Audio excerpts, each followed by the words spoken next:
voted a standing order. In accordance with Standing Order 38, motion to adjourn the House is deemed to have been made and seconded this time. Therefore, the question is that this House do now adjourn. The Honourable Member for Kitchener Centre. Thank you, Mr. Speaker. I'm rising tonight to continue to call on this government to get accountability and specifically a timeline on two-way, all-day GO train service between Kitchener and Toronto. It's been over a decade now that my community has heard promise after promise. Here's what then Liberal Premier Kathleen Wynne said to Craig Norris from CBC K-W back in May 2014, quote, "We're making the two-way all-day GO a priority because I know people want to go back and forth. I can't give you the specific dates, but we want to get going on this right away." Well, her party was elected the very next month, and we never got a date for completion from her. Then back in 2017, the federal government committed 40% of the project cost. They put in over $752 million. It's $750 million. At the time, now retired regional chair Ken Seiling was thrilled, as he should be. He said, quote, "It is a strategic investment that recognizes the importance of the Toronto-Waterloo Region Innovation Corridor to the Canadian economy." Well, then the next provincial election came along, and in 2018, here's what Conservative Doug Ford said, keeping in mind he now knew about that federal money that was already committed. Quote, "We're going to have the pedal to the metal, and we're going to move forward. We're going to cut all the red tape and bureaucracy and gets in the way of these projects." Well, Premier Ford got elected that year. That was 6 years ago. So much for pedal to the metal. Where do we stand today after more than a decade after that first political commitment, despite constant political ads from the provincial Conservatives bragging about progress in my community? We have a total of 10 trains a day that go from Kitchener to Toronto and 9 trains a day from Toronto to Kitchener, only on weekdays. Every now and then, if we're lucky, Metrolinx will announce special one-off weekend service on a holiday weekend like the one coming up. Worst of all, we still don't even have a timeline for completion. It means that in my community, folks continue to get left on the platform waiting for overcrowded buses. It could be a commuter, for example.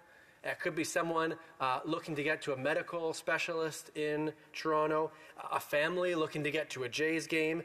One young person even shared with me this past summer that as a queer person, she'd love to take the GO to be able to date in Toronto.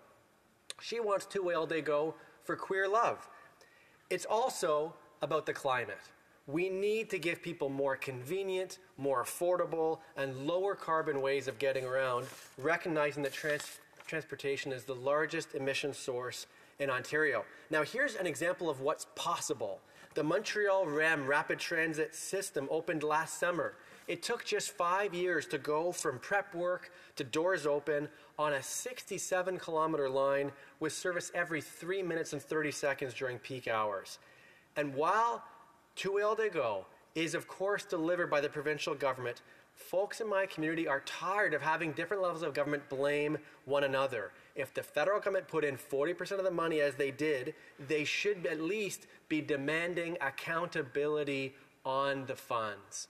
And so, I've written to the minister, almost 2 years of letters now. I've raised it with the minister. I raised it with the Prime Minister a few weeks ago. I'm raising it again.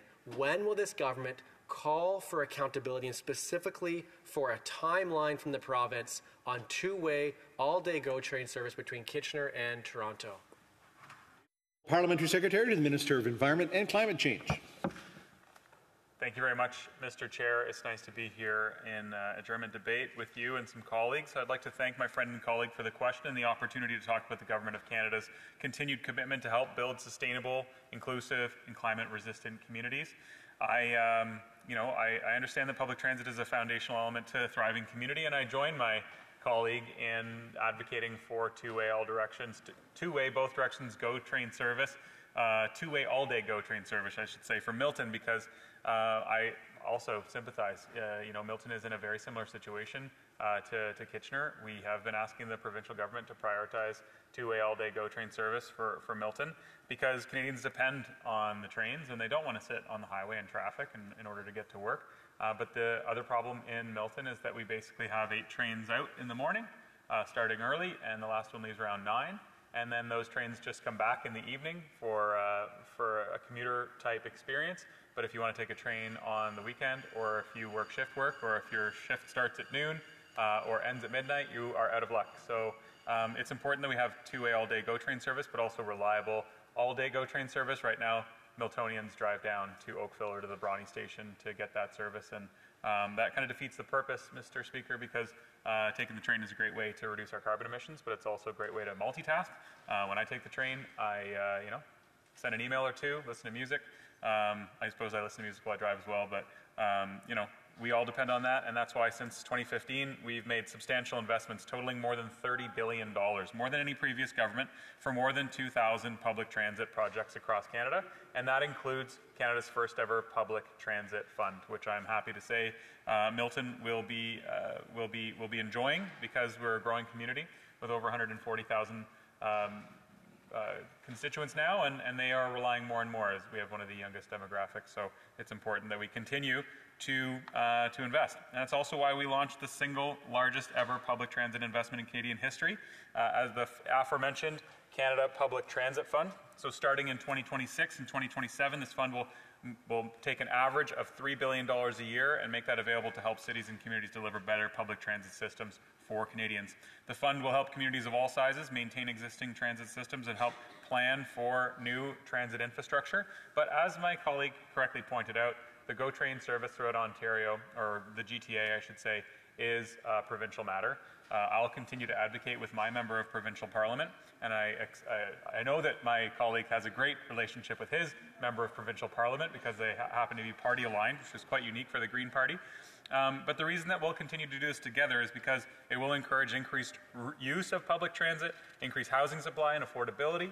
It'll allow for people who don't necessarily want to own a car or drive a car frequently to live in a neighborhood that they can afford. It'll improve public and active transportation options for everyone, especially Indigenous peoples and equity-deserving groups.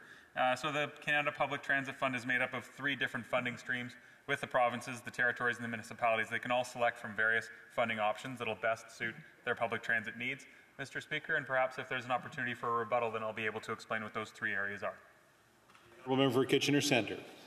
Thank you, Mr. Speaker. I think it's really fitting that the Parliamentary Secretary also represents an area along the same line that I've been calling for two-way all-day GO train service, and folks in his community would benefit just as much as those in mine would.